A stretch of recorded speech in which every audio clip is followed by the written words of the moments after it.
Hello everyone, आप सब कैसे हैं। मैं उम्मीद करता हूं कि बहुत अच्छे होंगे और अपनी पढ़ाई को बहुत अच्छे से कर रहे होंगे। मैं आकाश कुमार बढ़ाना आईसीटी वर्चुअल क्लासरूम में आपका बहुत बहुत स्वागत करता हूं मेरे प्यारे बच्चों। जैसे आपको पता है मेरे प्यारे बच्चों, बेसिकली हमारी आपका जो है मेरे प्यारे बच्चों 12 जो है 10th क्लास है हमारी, और 10th क्लास में हम लोग देख रहे हैं आपका इसमें समकालीन एवं भारत एवं समकालीन विश्व की जो हमारी बुक है उसको बेसिकली हम लोग देख रहे हैं। और हम लोग भूमंडलीय के जो विश्व का बनना है उस चैप्टर पर हम लोग आपका बहुत अच्छे से बात कर रहे थे, और एक एक करके उन सारी चीजों को एक एक करके हम लोग आपका देख रहे थे कि भूमंडलीय के विश्व के बनने में क्या क्या चीज कॉमन है, क्या क्या चीज हम इसमें देख सकते हैं, ले सकते हैं। इन सभी पर हम लोग बात कर रहे थे। तो कल हमने भूमंडलीय के विश्व में बनने में सबसे पहले हमने, आपको याद होना चाहिए कि हमने सबसे पहले क्या देखा था, आपका अनुबंधित जो आपके श्रमिक थे वो देखा, जिनको हमने क्या कहा, गिरमिटिया श्रमिक कहा। अब क्लियर होना चाहिए कि भाई गिरमिटिया श्रमिक कौन थे, किस तरीके से आए, रेंडरपेस्ट बीमारी ने कैसे ये सब चीजें बढ़ा दी थी, रेंडरपेस्ट बीमारी थी क्या, उन सबको लेके एक एक करके हम लोग आपका बात करेंगे, और एक एक करके हम लोग आपका देख लेंगे इन सबको हमको। क्लियर है, देख लिया इतना। और गिरमिटिया मजदूर को सबसे पहले आप देखिए, क्या थे ये मजदूर और किस प्रकार से इनकी क्या समस्या थी। अगर ये भारत से गए थे काम करने के लिए तो क्यों गए थे, क्या इसके रीजन रहे, इन सबको हमको देखना बड़ा ही जरूरी है। और एक एक करके हम इन सब पर आपका बात करेंगे। देखिए, जमीन को भाड़े पर लेना, उनकी पूरी व्यवस्था किस किस प्रकार से किया जा रहा है, तैनात में क्या समस्या है, इन सबको हम लोग एक एक करके आपका देख चुके हैं, एक एक करके पढ़ चुके हैं, एक एक करके हम लोग समझ चुके हैं। भारतीय व्यापार, उपनिवेशवाद और वैश्विक व्यवस्था को हम लोग पढ़ रहे हैं। भारत में पैदा होने वाले महीन कपास का यूरोपीय देशों में निर्यात किया जाता है। जो महीन कपास है यूरोपीय देशों में आपका निर्यात किया जाता है। औद्योगिकरण के बाद भी ब्रिटेन में भी कपास का उत्पादन बढ़ने लगा था। इसी कारण उद्योगपति सरकार पर दबाव डालते थे कि वह कपास के आयात पर रोक लगाएं और स्थानीय उद्योगों की रक्षा करें। कैसे करें, उनको रोक लगाएं और जो स्थानीय उद्योग हैं उन पर आपका काम करें। ये सब कुछ उन पर देखना था, इनको आपका बात करनी थी, इस विषय में हम लोग कर रहे थे। ठीक, ब्रिटेन में आयातित कपड़ों की सीमा शुल्क थोप दिए गए और वहां वहीन भारतीय कपास का आयात कम होने लग गया। ये सारी चीज थोपने लगी, और जो भारतीय कपास का महीन टुकड़ा था उसको वो चीज थोपने लगे। 19वीं शताब्दी के शुरुआत से ही ब्रिटिश कपड़ा उत्पादक दूसरे देशों में अपने कपड़े के नए नए बाजार ढूंढने लगे थे। सीमा शुल्क की व्यवस्था के कारण ब्रिटिश बाजारों में बेदखल हो जाने के बाद भी भारतीय कपड़ा दूसरे अंतर्राष्ट्रीय बाजारों में भी भारी प्रतिस्पर्धा करना पड़ रहा था। यदि भारतीय निर्यात के आंकड़ों का अध्ययन करें तो पता चलता है कि सूती कपड़ा निर्यात में लगातार गिरावट के रुझान दिखाई देते हैं। 1800 के अगस्त के निर्यात में सूती कपड़े का प्रतिशत 300 था, जो कि 1815 में घटकर 15% रह गया। 1870 तक अनुपात केवल 3% ही रह गया। इतना रह गया, केवल ये अनुपात आपका केवल 3% ही ये अनुपात रह गया। फिर तो भारत ने चीजों का निर्यात किया। आंकड़ों के माध्यम से एक नाटकीय कहानी सामने आई और निर्यात, वस्तुओं का निर्यात घटता जा रहा था। 19वीं सदी में तेजी से कच्चे माल का निर्यात बढ़ता जा रहा था, और 1812 से लेके और 1871 के बीच कच्चा कपास का निर्यात 5% तक बढ़ गया।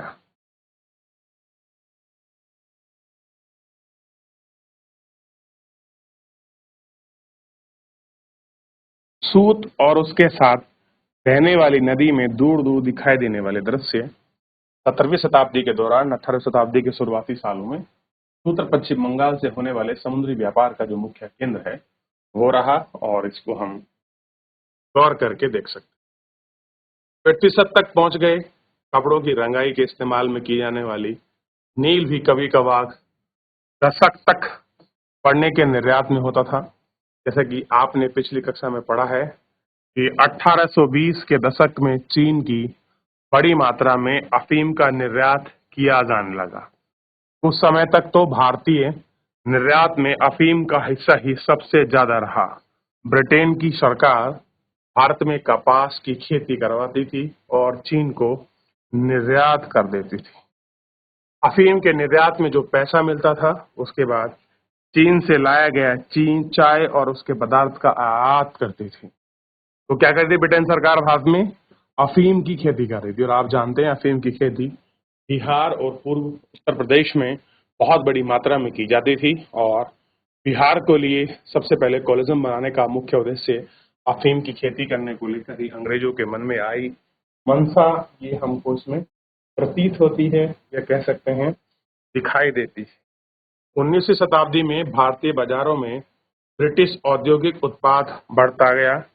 ब्रिटेन और शेष विश्व को भेजे जाने वाले खाद्यान्न व कच्चे मालों का निर्यात में इजाफा हुआ। ब्रिटेन से जो माल भारत भेजा जाता था, उसकी कीमतें भारत में ब्रिटेन में भेजे जाने वाले माल की कीमतों से ज्यादा होती थी। भारत के साथ साथ ब्रिटेन हमेशा व्यापार अधिशेष की अवस्था थी। कैसी थी? अधिशेष की अवस्था थी। इसका मतलब यह है कि आपसी व्यापार में हमेशा ब्रिटेन को ही फायदा रहता था। ब्रिटेन में मुनाफे के सहारे से दूसरे देशों के साथ होने वाले व्यापारिक घाटे की भरपाई में लेता था। बहुपक्षीय बंदोबस्त ऐसे ही काम करता था, जहां एक देश के मुकाबले दूसरे देश होने वाले घाटे की भरपाई किसी तीसरे देश के साथ व्यापार मुनाफे का काम की जाती थी। ब्रिटेन में घाटे की भरपाई की मदद से होते हुए भारत ने 19वीं सदी की विश्व की अर्थव्यवस्था को तय करने का एक अहम भूमिका अदा की। जैसे कि उसको तय करने के लिए एक अहम भूमिका अदा की। ये भूमिका को भी हम इसमें देख सकते हैं कि भाई क्या भूमिका रही। ये जो कच्चा माल आ रहा था, कितने प्रतिशत के रूप में रहा, क्या उसकी रंगाई, किस तरह से हम इसको देख सकते हैं। ये सब कुछ इसी के द्वारा ही तय किया जाएगा। देखिए एक बार,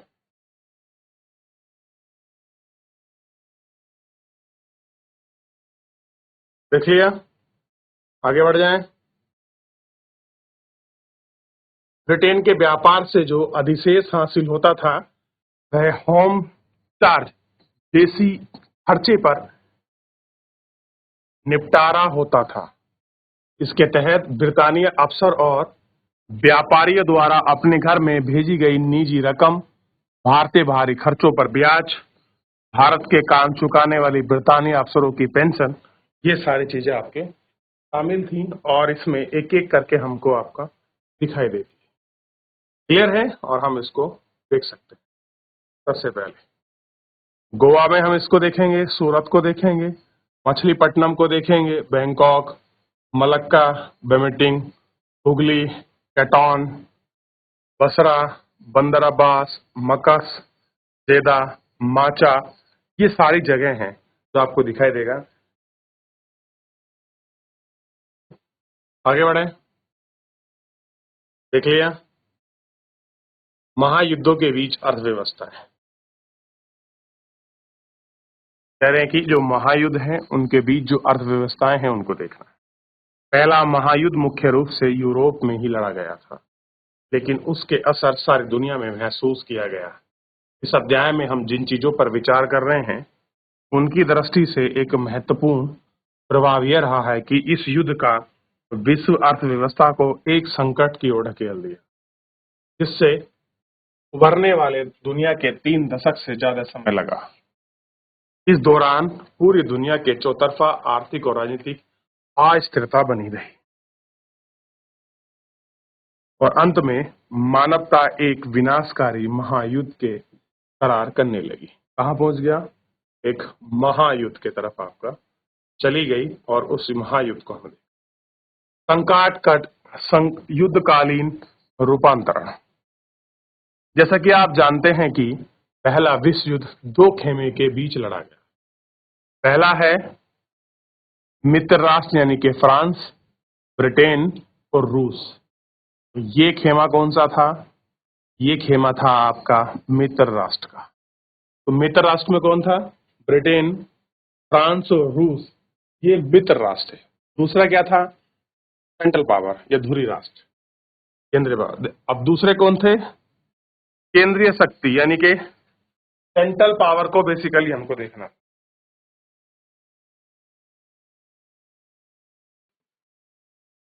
देख लिया? तो मित्र राष्ट्र यानी कि ब्रिटेन, फ्रांस और रूस। सेंट्रल पावर यानी कि जर्मनी, ऑस्ट्रिया हंगरी और ऑटोमन साम्राज्य तुर्की। ये क्या थे? ये आपका सेंट्रल पावर थे। अगस्त 1914 में जब युद्ध शुरू हुआ, उस समय बहुत सारी सरकारों को यह लगा कि युद्ध ज्यादा से ज्यादा क्रिसमस तक खत्म हो जाएगा, पर यह युद्ध तो 4 साल से भी ज्यादा समय तक चलता रहा। कितना लंबा समय ले गया? 4 साल तक ये युद्ध खिंचता रहा। क्लियर है? और 4 साल तक ये युद्ध खिंचा। मानव सभ्यता के इतिहास में, कह रहे क्या? मानव सभ्यता के इतिहास में ऐसा भीषण युद्ध कभी नहीं हुआ। इस युद्ध में दुनिया की सबसे अगवान औद्योगिक राष्ट्र एक दूसरे से जूझ रहे थे और शत्रुओं का नेस्त नाबूद करने के पास उनके साथ बेहिसाब आधुनिक औद्योगिक शक्ति इकट्ठा हो चुकी थी। कैसे थी? आधुनिक जो शक्ति थी वो इनके पास इकट्ठा हो चुकी थी। यह पहला आधुनिक औद्योगिक युग था इस युद्ध में मशीन गन, टैंकों, हवाई जहाज, रासायनिक हथियारों का भी भयानक पैमाने पर इस्तेमाल किया गया था। ये सभी चीजें आधुनिक विशाल उद्योग की देन थी। युद्धों के लिए दुनिया भर में असंख्यक सिपाही भर्ती की गई थी और उन्हें विशाल जलपोत, रेलगाड़ियों और युद्ध के मोर्चों पर ले जाना था। इस युद्ध ने मौत और विनाश जैसी भीषण रची और औद्योगिक युग से पहले औद्योगिक शक्ति के बिना कल्प नहीं किया जा सकता। युद्ध में 90 लाख से अधिक लोग मारे गए और 2 करोड़ लोग घायल। कैसे हो गए? 90 लाख से लोग ज्यादा मारे गए और 2 करोड़ से लोग ज्यादा घायल हो गए। तो बहुत बड़ा एक त्रासदी वाला युद्ध था और बहुत कुछ इस युद्ध ने झेला है। कह रहे हैं कि मृतकों और घायलों में ज्यादातर कामकाजी उम्र के थे। इसमें महाविनाश के कारण यूरोपीय कामकाज के लायक लोगों की संख्या बहुत कम रह गई थी। परिघटना के दृश्य से ये घटना जाने में युद्ध के परिवारों की आय भी गिरने लगी थी। कह रहे इस युद्ध से जो परिवारों की आय थी, निश्चित रूप से पारिवारिक आय थी, जो चीजें थी, उसमें आपको गिरावट, डाउनफॉल आपको दिखाई दे रहा था। क्यों ना दिखाई दे, जब लोग आपका युद्धों में लड़ रहे हैं, कमाने वाला है नहीं, सारा पैसा उधर लग रहा है, तो आय बढ़े, आय तो कम होगी ही। और जब युद्ध हुआ, आप देखिए चरम स्तर पर महंगाई बढ़ी। कैसी बढ़ी? चरम स्तर पर महंगाई। युद्ध संबंधी सामग्रियों का उत्पादन करने के लिए उद्योग का पुनर्गठन किया गया। युद्धों की जरूरतों को मद्देनजर रखते हुए पूरे समाज में बदल दिया गया और ये हर मोर्चे पर ये चीजें आपके होने लगी और लड़े जाने लगे। उन काम को संभालने के लिए घर की औरतों को बाहर आना पड़ता था। उन्हें अब तक केवल मर्दों का ही काम माना जाता था। युद्ध के कारण दुनिया के कुछ सबसे शक्तिशाली आर्थिक टकरावों के बीच आर्थिक संबंध टूट गए और अब वे देश एक दूसरे के साथ बदला लेने पर उतारू थे। युद्ध के लिए ब्रिटेन, अमेरिका जनता भारी कर्जा लेना पड़ा। फलस्वरूप इस युद्ध ने अमेरिका के कर्जदार की बजाय ज्यादातर कर्जदाता कर दिया। आशय यह है कि युद्धों के बाद दूसरे अमेरिका और उसके नागरिकों की संपत्तियों की अमेरिका के दूसरे सरकारों और उनके नागरिकों को स्वामित्व अथवा नियंत्रण वाली संपदा में कहीं अधिक हो चुकी थी। ऐसा था, कहीं अधिक ये सारी चीजें इसमें हो चुकी थी।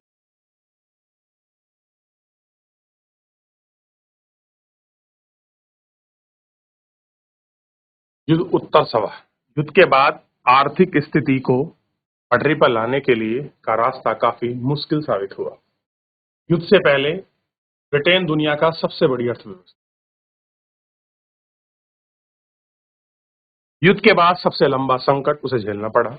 उस समय ब्रिटेन युद्ध से जूझ रहा था। उसी समय भारत और जापान के उद्योग विकसित किए गए और युद्ध के बाद बाजार में पहली वाली वर्चस्वशाली स्थिति को प्राप्त करने के लिए बहुत मुश्किल हो गया था। अब उसे जापान से भी मुकाबला करना पड़ा, शो अलग। युद्ध के खर्चे की भरपाई करने के लिए ब्रिटेन अमेरिका में जमकर कर्जा ले लिया था। अब युद्ध की भरपाई तो करनी है। अब ब्रिटेन ने सारा कर्जा, सारा पैसा कहां से लिया? ब्रिटेन से।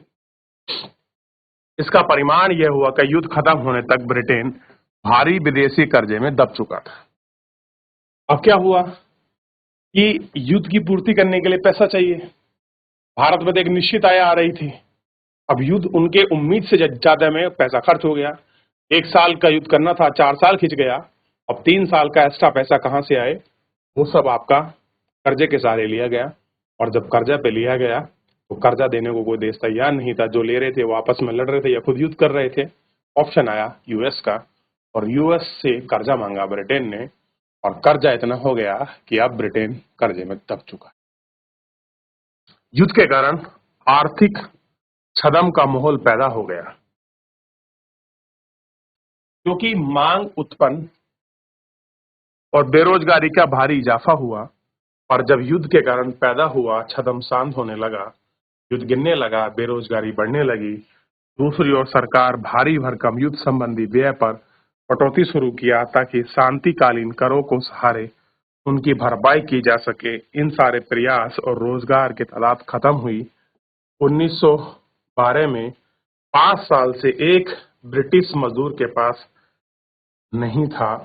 रोजगार के बारे में बेचैनी हुई और अनिश्चित युद्ध वातावरण का अंग जो है आपका बनने लगा। तो माहौल कैसा था?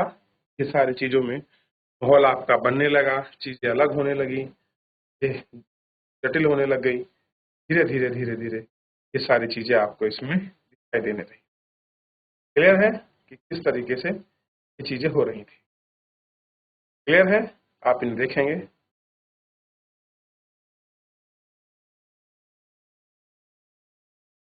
हो गया? आगे बढ़ जाएं। चलिए, ये सारी चीजें हम इसमें देख चुके हैं। बड़े पैमाने पर उत्पादन और उपभोग में क्या क्या परिवर्तन आया, किस तरह के युद्धोत्तर सुधार हुए, क्या क्या हमने युद्धोत्तर चीजों को झेला, और किस प्रकार की समस्या हमारे युद्धकालीन दौर में हमने देखी। और आप देख सकते हो ये युद्धकालीन एक समस्या का चित्र है कि प्रथम विश्व युद्ध के दौरान एक हथियार फैक्ट्री में काम करते मजदूर युद्ध की जरूरतों को पूरा करने के लिए हथियार उत्पादन को तेजी से इजाफा हुआ। अब जो पैसा डेवलपमेंट ग्रोथ में लगना चाहिए या किसी दूसरे देश में इन्वेस्टमेंट करने में या किसी दूसरी चीजों को डेवलपमेंट करने के लिए, अब वो पैसा युद्ध में गोला बारूद बनाने के लिए खर्च हो रहा था। तो ये एक अपने आप में समस्या दिखाई देती। चलिए फिलहाल जो है आज के लिए इतना ही। मिलेंगे नेक्स्ट लेक्चर में।